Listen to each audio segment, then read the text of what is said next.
Могу какать только дома, кому знакомо. Окей. Кто может какать нет дома, похлопайте. Что? Я думал, кто-то один похлопает, мы над ним посмеемся. Типа, фу, убирайся отсюда, пока тут не насрал. Я перед залом таких людей выступаю. Я видел, девушки хлопали. В смысле? Вы дома какать не должны. Я считаю, что если девушка может какать не дома, она должна написать об этом в Тиндере в описании профиля.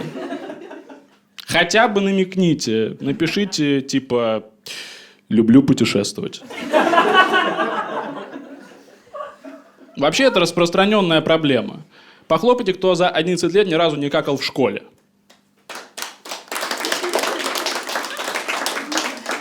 Вот, видите? Я поэтому после 9-го ушел. Просто больше не мог терпеть. А у всех же в компании есть друг, который уходит в туалет, и потом оттуда играет музыка. Даже музыку нужно подбирать правильно. Я недавно пошел в гостях в туалет и включил топ-100 Apple Music Russia. Я вышел, друзья такие, лучше пердеж. А в деревнях были в туалетах? Да. Спокойно, это позади. Все нормально. Мне в деревнях даже страшно спрашивать, где туалет. Там всегда ответ типа «Звезда укажет тебе путь». И там вообще другие страхи. У меня вообще не было страха, что меня кто-то услышит. У меня был страх, что меня не услышат. Когда я буду кричать «Я упал! Что-то тянет меня на дно!» В кафе тоже тяжело. Как вам в кафе? Тут туда какал уже? Нет? Ну ладно, спрошу попозже. В кафе очень трудно. Там, знаете, бывают туалеты, где видны ноги. Зачем? Это чтобы было понятно, занят туалет или нет. Тогда сделайте просто огромную доску на уровне лиц. Или вот идея получше. Только унитазы и венецианские маски. Заходишь, будто на тайное собрание какое-то попал. Здесь занято. Вообще, самое отстойное в кафе, в туалетах, это объявление с просьбой не смывать туалетную бумагу. Зачем она им? Я смывал, все нормально. Это суеверие какое-то. Из этого делают фалафели. Я так и думал. Я один раз был в кафе, где было написано «Не смывайте туалетную бумагу, штраф 5000 рублей». И я смыл. Потому что я готов к такому конфликту. Я даже хотел, чтобы вышел администратор такой: «Кто это сделал? Он среди нас. Я хотел по-хорошему. Вот ведро. Сейчас каждый разбирает свои бумажки. Кто остается без них, отправляется в тюрьму». Начинает идти по рядам, ведро пустеет, у меня начинает идти пот.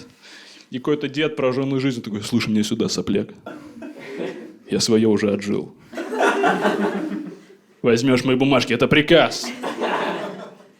И я такой: «Ну, как я пойму, какие из них ваши?» «Те, что с кровью». Мне вообще комфортно, когда все думают, что я идиот, поэтому, чтобы раскрепоститься в туалете, я закрываю дверь и жду, чтобы кто-то дернул ручку. А тогда я открываю и спрашиваю: «Вы что-то хотели?» Всегда срабатывает. Вот, вообще, поэтому из дома не люблю лишний раз выходить. Я ненавижу знакомых на улице встречать постоянно. Потому что я всегда рассчитываю, что мы скажем друг другу «привет», и все. И все дыхание трачу на «привет». Потом меня спрашивают: «Как дела?» Я такой: «Нормально». И не люблю встречать знакомых. Если замечаю знакомого раньше, чем он заметил меня, просто веду себя круче, чем обычно.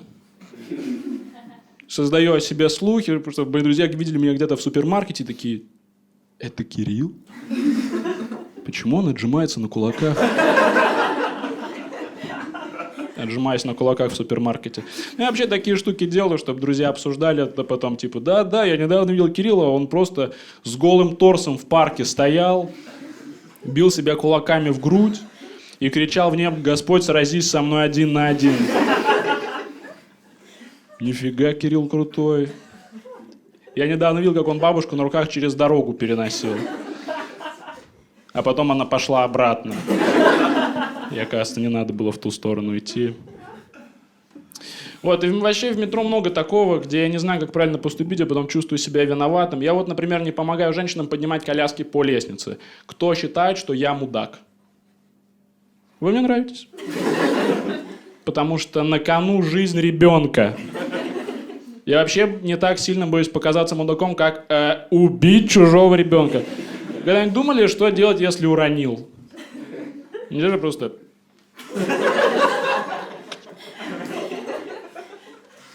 Женщина один раз сама попросила о помощи. Я такой: хочешь все замаскировать под несчастный случай? Так вот, протер коляску и все. Я тебя не видел, ты меня не видела.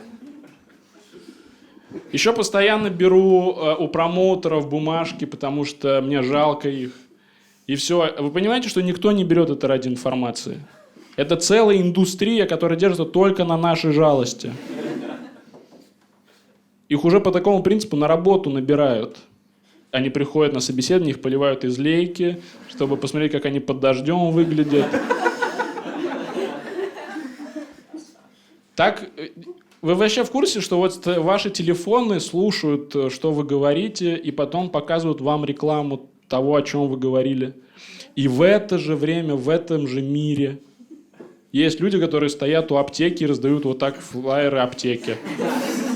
Вообще, какой смысл так рекламировать лекарства? Неужели кто-то идет такой: о, как раз хотел перестать кашлять кровью. О, удачно я прогулялся. Мне возле аптеки выдали рекламу лекарств. Я, если не болею, я и не куплю лекарства. Даже если у вас вышел новый вкус. Что вообще за жизнь должна быть у человека, чтобы такой: с лесными ягодами? Зря прививку делал, блин. И вообще у лекарств тупая реклама. Вы по телеку помните рекламу лекарств? Там обычно вот такой сюжет. Человек сидит на остановке и такой... И тут к нему подходит незнакомец и такой: держи мои таблетки. Вау, таблетки от незнакомца — это то, что мне было нужно. Я хочу видеть продолжение этой рекламы, где человек падает без сознания, просыпается в ванне со льдом, у него вот здесь шрамы. И рядом человек такой: болят шрамы. Ну и так бесконечно, пока это не прекратится. Я в кино стал ходить один. Кто ходит в кино компаниями? А какой в этом вообще смысл? Я весь экран вижу самостоятельно. Я ненавижу, когда есть какие-то компании. Я недавно был на сеансе с парочкой в зале, это было невыносимо. Я будто смотрел фильм и одновременно слушал подкаст. Я в жизни не могу столько тем для разговора найти. Они как будто экран поделили по секторам, на зоны ответственности. Ты берешь правую часть, я левую, доказываем друг другу, что видим, объединяем в одну картинку, понимаем, о чем был фильм. Я в какой-то момент прислушался, что девушка говорила парню, она такая: Бондарчук, блядь. Я хочу, чтобы он сдох. Чё? Это был даже не фильм Бондарчука. Это просто ее ассоциация на кинематограф. Я ходил в кино, например, с девушками ходил в кино, вот, но перестал, потому что не люблю отвечать на вопросы. Я вообще в шоке, сколько вопросов девушки задают во время фильма. Там причем я почти всегда ответ: да я сам не знаю, так и задумано. Так в фильмах сразу никогда ничего не понятно. Я не знаю. Мне теперь, если я вижу, что девушка плачет в конце фильма, думаю, это от того, что она уже вообще ничего не понимает. Плачет в конце «Титаника» и такая: да кто вообще эти люди? Почему они плывут на двери, у них был корабль? С друзьями тоже не люблю смотреть фильмы в кино. Я боюсь фильмов ужасов. Это нормально. Их для этого и снимают. Но у меня есть друзья, которые ходят на фильм ужасов, а потом такие: мне вообще было не страшно. Ну так ты бабки проебал, получается. В этом суть фильма ужасов, чувак. И я просто не хожу на фильм ужасов, но трейлеры все равно показывают, что за подстава. Это концентрированный фильм ужаса.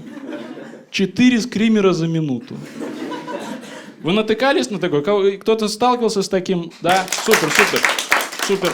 У меня есть решение.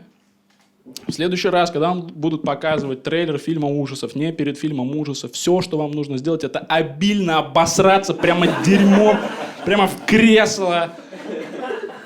Вас не посадят в тюрьму за это, просто скажете: охренеть, страшный фильм.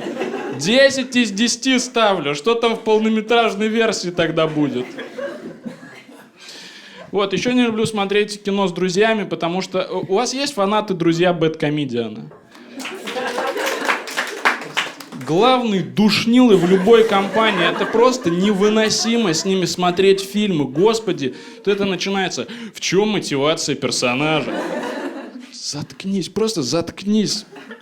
О, заметил? Хромакей, там видно хромакей на волосах. Я заметил, там немного хромакея на волосах. Там был хромакей. Вау, так это не документалка про Аладдина? Спасибо, я буду знать. Кинокритик. С друзьями удобно дома смотреть, согласитесь. Можно, да. Можно в любой момент поставить на паузу. Сказать: сука, заткнись, и даже... Очень удобно. Очень удобно. Вот, ну как вы понимаете, друзья, у меня все меньше и меньше. Дело в том, что я забываю поздравлять людей с днем рождения. И оказывается, не насрать. А мне и на мой день рождения насрать. Мне неловко в этот день. Когда мне звонят и такие: ну ты, блин, крутой. Я всегда думаю: да я просто в пуповине тогда не запутался. Это прям сложно было, если честно. Вот, я забываю поздравлять друзей, и они обижаются. Они говорят: тебе что, сложно написать? Я думаю: а тебе что, сложно перечитать? Я же хоть раз тебя поздравил. Я за год не перестал тебе желать того, чего ты сам себе желаешь. Будут обновления, я отдельно сообщу. Но людям так не насрать на дни рождения. Они до сих пор поздравляют друг друга по радио. По радио. Вы врубаетесь, про что я? Вот про это. Леночка, зайчка, всего наилучшего. Поставьте Бейонсе. Меня ни разу в жизни так не поздравляли. Или поздравляли. Дело в том, что мне не так скучно в день рождения, чтобы сидеть у приемника. Может, на этой, может, на этой, может, на этой. Но зато теперь, когда мне говорят: эй, почему меня не поздравили? Я говорю: блин, ты что, не слушал DFM? Я всего себя вложил в то поздравление. Чувак, блин, отстой. Забываю про дни рождения. Вообще я тупой. Хотел вам это еще рассказать. Я недавно это понял, совсем недавно. До этого думал, что я гуманитарий.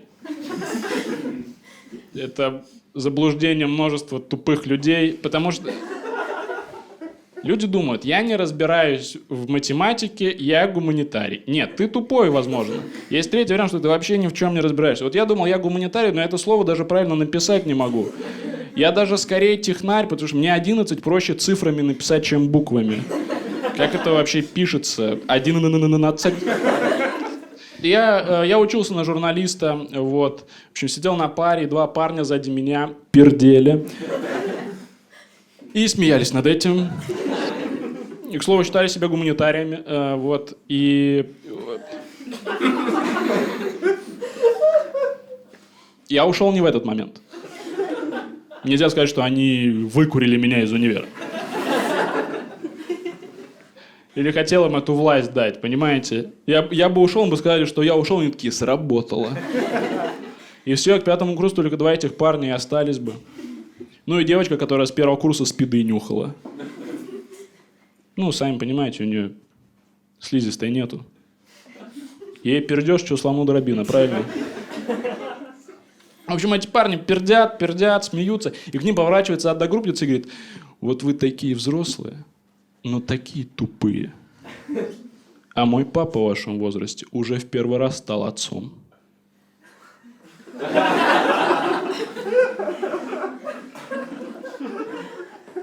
А кто в этой ситуации тупее? Давайте проанализируем. Мысленный эксперимент. Подходим к парню на первом курсе и спрашиваем, что ты выбираешь? Либо попердеть с товарищем, либо, и парень такой, попердеть с товарищем. Сейчас самообразовываюсь, читаю научные статьи, читайте научные статьи. Они врут, они все врут.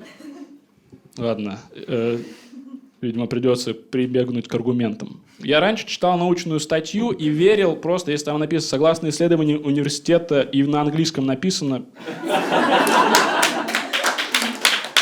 Даже само слово не читал. Английские буквы любые. QWERTY 228. Им стоит доверять. Правда, я могу найти научную статью, которая подтверждает любую мою точку зрения. Главное, как спросить у ученых. Они просто поддакивают тебе. Я говорю, а ничего, что я пью много кофе? Они такие, да пей сколько влезет, чувак. А он вредный? Конечно, он вредный, чувак. Это кофе, ты тьму в себя заливаешь, он черный, блин.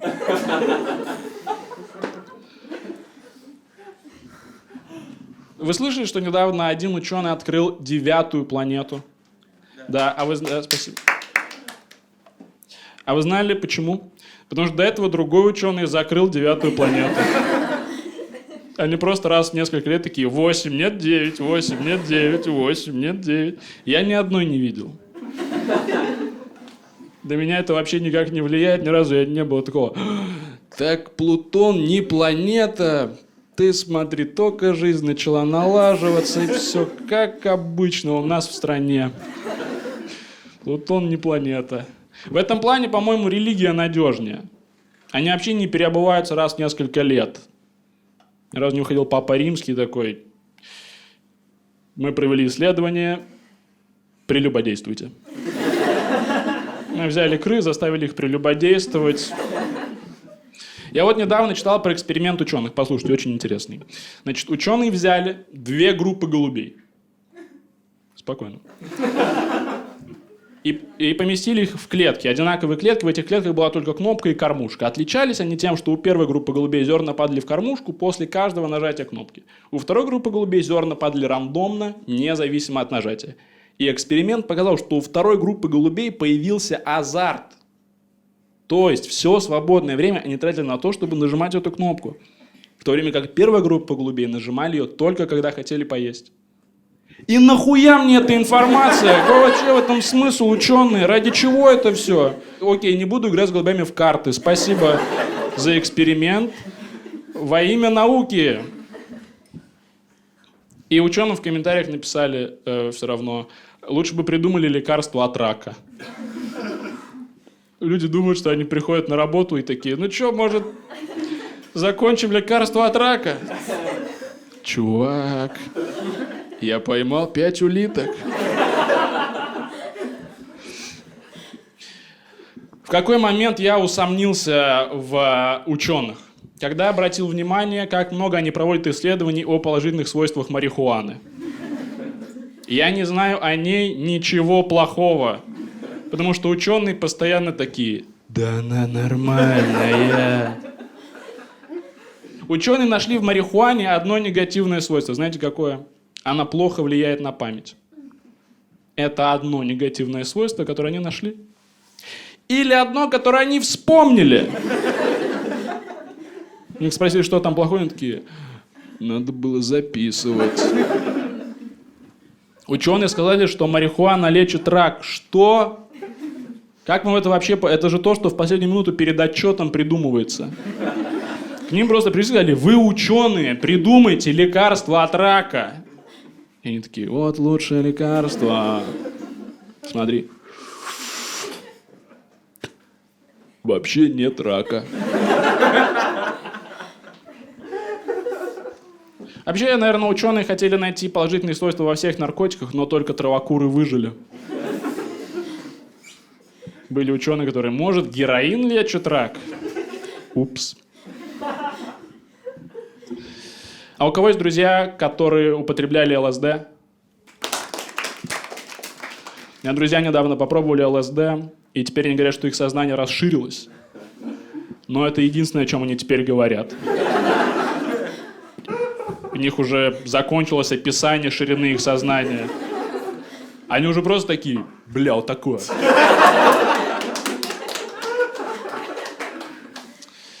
А кто забирал закладки? А у кого есть друзья? Вообще, вам не кажется забавным, что правительство боролось с барыгами, и теперь наркотики просто повсюду? Ты, может, на остановке слишком долго стоишь, такой, чё?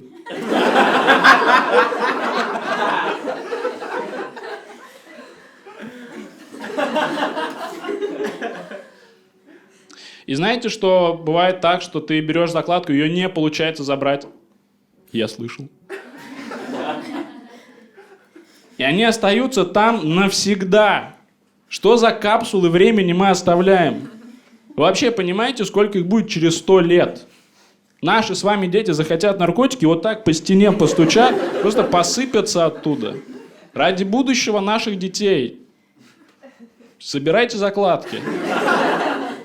Все ваши прикопы рано или поздно прорастут.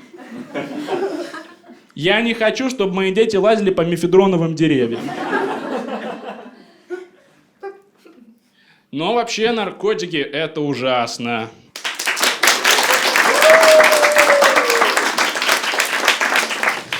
Так, Росгвардию боитесь? Да. А кто-то ходил на митинги? Россия вперед. Я ходил на митинги, вообще жесть. Вот что я первым делом увидел. Парень выходит, поднимает плакат над головой, и на него налетает 7 росгвардейцев, как голуби на хлеб. Они встали, его уже не было. Его съели. Они так быстро налетели, за это время нельзя было понять, что написано на плакате. Им будто просто сказали, что нельзя поднимать бумагу над головой. Бумага, голова высоко, нельзя, есть. Поэтому, видимо, если соберетесь в следующий раз на митинг, пишите на плакате что угодно, но ниже колена. Вышли, осмотрелись, не подняли, опустили резко.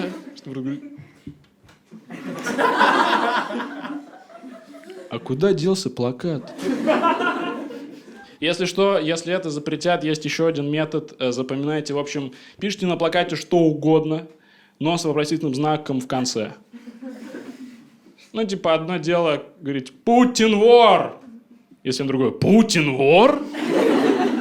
Мусора, позор России?» И все, вас не будут бить. Просто подойдут такие «Нет». Если это запретят, то сарказм не запретят никогда, не переживайте. Будем организовывать ироничные митинги за Путина. Будем выходить такие, все клево, блин, а? Мусора, гордость России, Крым наш. Ну, а вообще, конечно, на митинги ходить не надо. Вы согласны? Митинги – это плохо. Ни разу не удавалось нормально побеседовать со сторонником Путина. Самый частый аргумент, один из частых, мне говорят, при нем у нас стала сильная армия. И я думаю, ну тогда зачем ей я? Что это за армия, где я усиление? У вас точно есть ядерные боеголовки? Вы нахуй ко мне в дверь стучитесь? Я не Рэмбо. Может, вас дезинформировал кто-то? Я приду в военкомат, такие, а это ты, Кирилл Селигей? А Чечней кто управляет?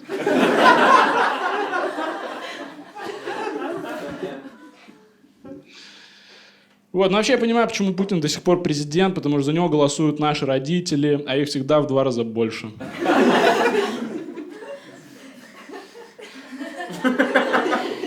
Так что, может, хорошо, что отцы из семей уходят. Это их гражданская позиция. Такс. Девчонки, кто много дрочит? Парни, давайте им покажем.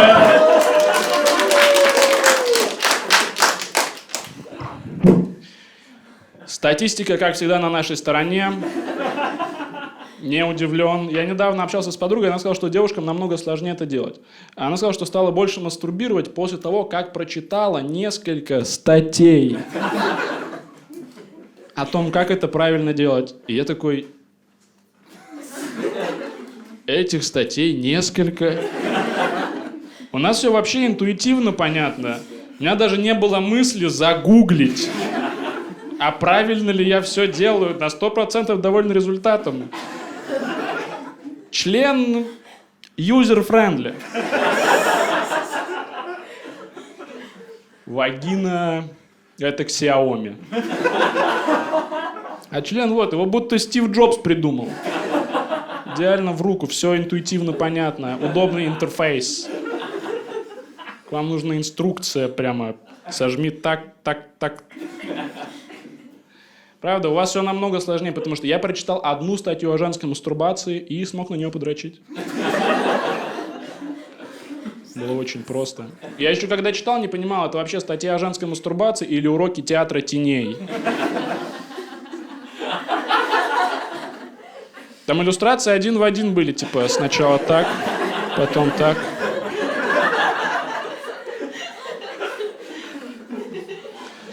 Знаете, как понять, что девушка дрочит в соседней комнате? Слышно, как она такая: блин, я же учила. Я думаю, что вам, девушке, нужно отказаться от идеи оргазма. Относитесь к нему как к лотерее. Не получилось, но на что я рассчитывала. Получилось, вау, я одна на миллион. Это слишком, это биохакинг. Вы знаете, насколько у нас все проще? Мы можем даже не дрочить. У нас бывают полюции. Мы кончаем во сне. Вам такое и не снилось. Вы в жизни кончить не можете. Но полюция — это не всегда клево. Как-то раз ехал в плацкарте. Это не все, это не все. Я проснулся с полюцией и отлеженной рукой.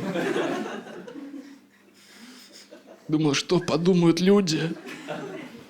Я знал, что рано или поздно это произойдет со мной. Еще на свиданиях часто вот такие ситуации, когда не знаю, как правильно поступить. Девушки, вам правда важно, чтобы парень открывал вам дверь на свидании? Да. Да. А почему? Тяжело самой. То есть без него ты никуда не ходила? Просто стояла у окна. Познакомься со мной. Вот это правило с открытием дверей, оно появилось давно. Тогда не было вторых дверей. Вы, парни, не устали от этой ситуации? Вы такие: буду галантным джентльменом. Открыли дверь, она делает шаг, открывает следующую сама точно так же, как и ты. Я ее будто технологии пытаюсь впечатлить. Ой, думаешь, не попадем внутрь, в стенах нет дыр? Я с одной девушкой ходил на несколько свиданий, за все это время я открыл все первые двери, она все вторые двери. Из чего я делаю вывод: женщины не умеют открывать двери. Им нужно показать, как это. Открываешь ей дверь, она говорит спасибо, думает: вроде запомнила. Ручка вниз на себя, ручка. В следующий раз с этой девушкой, когда я просек эту фишку, я останавливаюсь у первой двери и говорю: давай сама. У нее паника в глазах. Я говорю: ну ты же раньше это делала? Да, конечно, делала. И она долго смотрела на дверную ручку и взяла ее в рот.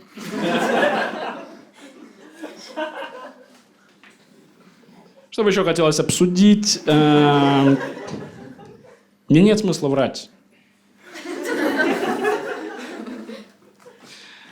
Когда я ходил на свидание, мне казалось, что самое сложное — это сделать так, чтобы девушка в итоге пошла к тебе. Но оказалось, что самое сложное — это сделать так, чтобы она потом ушла. Попадали в такую ситуацию. Это не сексистская шутка. Парни, и как и девушки, попадали в такие ситуации, когда партнер утром не уходил. Я один раз вот в какую ситуацию попал. Мне казалось, вполне тактично спросил у девушки: когда ты собираешься домой? Я не во время секса ты спросил. Это было бы неуместно. И я спросил, и девушка обиделась, но не уехала. Просто лежала рядом злая. Я думаю, ну, иди стиралку запусти, раз мы вместе живем теперь. И нету нормальных методов. Мне друзья посоветовали, нужно спросить у девушки, тебе заказать такси? Я такой, И в следующий раз спрашиваю девушки, тебе заказать такси? И она такая, нет. Поэтому теперь я говорю, я заказал тебе такси. Так как это грубо, я заказываю бизнес, девушка уходит, и я меняю оплату на наличные. Я думал, почему они не уходят, и только потом понял. Двери. Вот это уже сексистская шутка была. Тут глупо что-то отрицать. Девушки, похлопайте, у кого есть вещи из мужского отдела одежды. Так нельзя. Вы понимаете, что если мы с вами пришли в одинаковом, это я пришел в женском. У вас и так огромный отдел одежды. У вас в H&M 2 этажа. У нас каморка обоссанная какая-то. Мужских отделов иногда просто нету. Спрашиваю, где у вас мужские вещи? Говорят, вон там стоит охранник, на нем. Можешь купить его пиджак.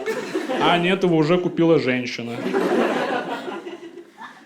Вы в курсе, что унисекс мы для вас придумали? Это вещи мужские, которые мы отдали добровольно.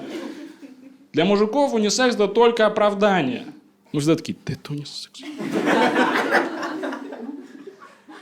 Нет платьев унисекс, шелковых ночнушек унисекс. Есть куртки унисекс. А куртки это чисто мужское. Потому что женщины сидят дома. Меня просто злит, потому что я ни разу даже не был в женском отделе одежды, хотя там есть мои размеры, я себя не обманываю. Просто я объясню, как работает мужской совершенный мозг в магазине одежды. Я вижу 2 таблички. Мужской отдел, женский. Мозг начинает анализировать. Куда мне? Я говорю, тебе мужской. А как вы там оказываетесь? Вы смотрели на эти 2 таблички такие... Я ничего не понимаю. И тут мозг такой, иди за мужчинами, они умные.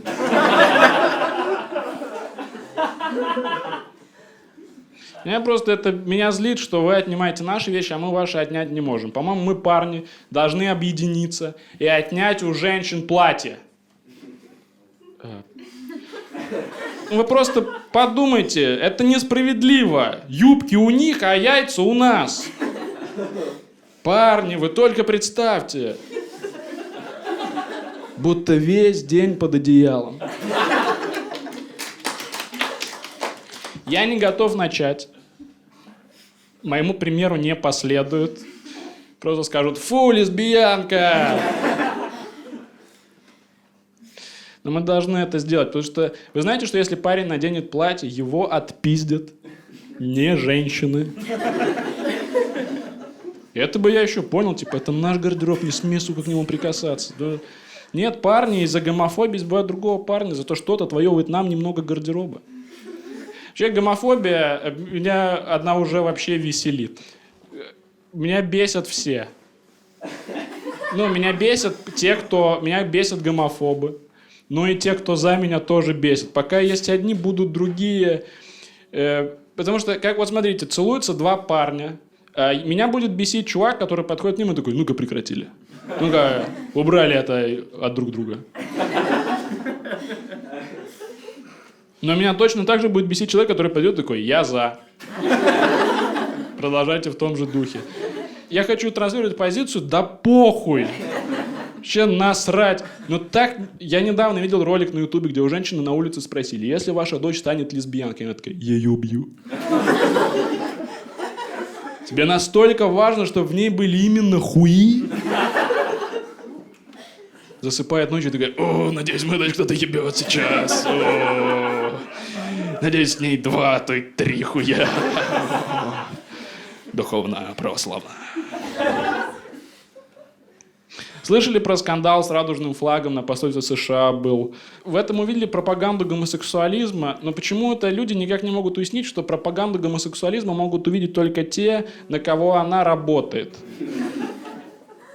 Ну, правда, вот смотрите, я шел мимо этого радужного флага и такой, ну, я не гей. Там рядом флаг США, такой, ну, я не американец. Там рядом рекламный флаг МТС, ну, я и не яйцо. Вообще, мимо все. А эти люди такие, это пропаганда гомосексуализма. Нет, тогда почему мне хочется сосать?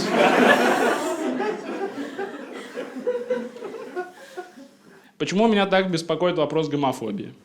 Не знаю, насколько внимательно вы читали афишу. Сейчас для YouTube-версии. Не знаю, сколько внимательно вы читали обложку видео. Обложку читали. Моя фамилия Селегей. Я столкнулся с гомофобией в началке. Поэтому мне так хочется, чтобы было насрать на гей, как на лизинговых брокеров. Всем на них насрать. Мне бы так было легко в началке, если бы моя фамилия была Сели лизинговый брокер.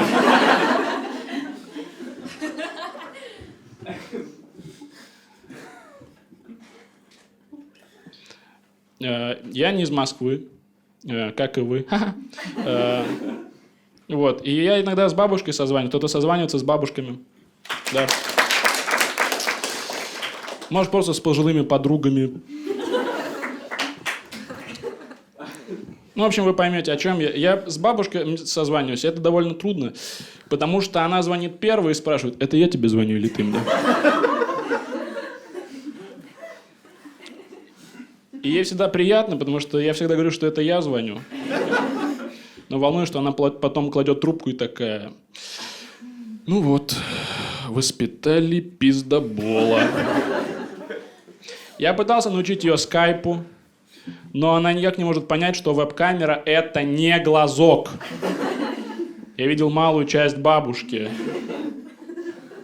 А если вы созваниваетесь со стариками, вы знаете, как громко они кричат в трубку. Я не знаю, как этот диалог вести. Это вроде разговор на повышенных тонах. Но бабушка кричит приятные вещи. А я вижу только вот эту ее часть. За мной будто Годзилла в окно небоскреба подглядывает. Ты мое солнышко! Воу, извини, я не знал, что тебя так бесит, что я твое солнышко. Я больше не буду твоим солнышком. Вот. И моя бабушка звонит мне, потом ругается, что редко звоню, слушает меня 2 минуты и говорит, ну все, не трать деньги. Не знаю, как ей объяснить, что все бесплатно, чтобы она правильно поняла. А то она такая, все бесплатно? Как мы и планировали. Слушайте, а не у меня же одного в разговоре с бабушкой есть этот момент, когда я такой, я вот сегодня суп ел, она такая, а я скоро умру. Ну, я не знаю, как реагировать, что это говорить? Да, 100-пудово. Обратный отчет пошел. Вот, и я понимаю бабушку. У моей бабушки, по сути, сейчас чемоданное настроение.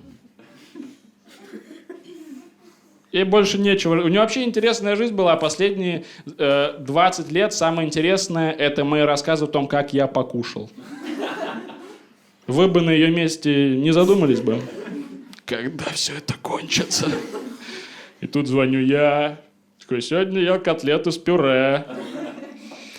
Ну все, не трать деньги. Я из-за того, что я редко вижусь со своей бабушкой, и я будто ко всем бабушкам в мире стал хорошо относиться. Недавно ехал в метро, читаю книги. И рядом сидела бабушка, она очень пристально смотрела ко мне в книгу, и я не мог не обращать на это внимания. Если бы я закрыл книгу, я бы прищемил ей лицо. И она спросила название книги, я написал ей его, и она сказала «Спасибо». И дала мне печенье. Из кармана, блядь, я не буду его есть, там что угодно может быть. Это карман, пальто, был июль, какое пальто вообще? Я же не могу сказать ей, сначала ты откуси. Пришлось выйти на следующий и кинуть это печенье музыканту. По плану оно так обратно до бабки должно дойти. Полный круг совершить. Вот. И напоследок. Что будет, если девушка пукнет во время анального секса? у мужчины надуется мошонка. Это называется клаксон. Мои загорелые ноги